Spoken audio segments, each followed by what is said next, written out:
మనం ఒకరినొకడు ప్రేమింపవలనన్నది మొదటి నుండి మీరు వినిన వర్తమానం ఏదనగా, మనము కయ్యూను వంటి వారమై ఉండరాదు. వాడు దుష్టుని సంబంధి తన సహోదరుని చంపెను. వాడు అతను ఎందుకు చంపెను?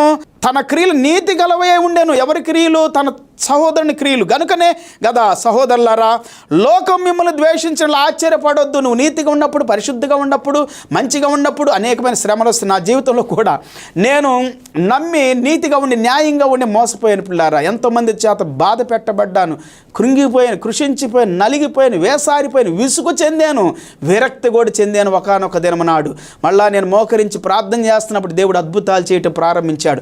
నా జీవితంలో శాంతిని కోల్పోయి, సమాధానం కోల్పోయి, ఆనందాన్ని కోల్పోయి, ఆరోగ్యాన్ని కోల్పోయి ఎంతగానో బాధపరచబడ్డాను మనుషుల ద్వారా పిల్లారా, తోటి దైవ సేవకుల ద్వారా, సహోదరుల ద్వారా. నేను మోకరించి ప్రార్థిస్తున్నప్పుడు దేవుడు మాట్లాడటం ప్రారంభించాడు. బలపరచటం, ధైర్యపరచటం, లేవనెత్తడం చీకటి దుష్ట శక్తులు అనేటువంటి మనలో పనిచేస్తామంటే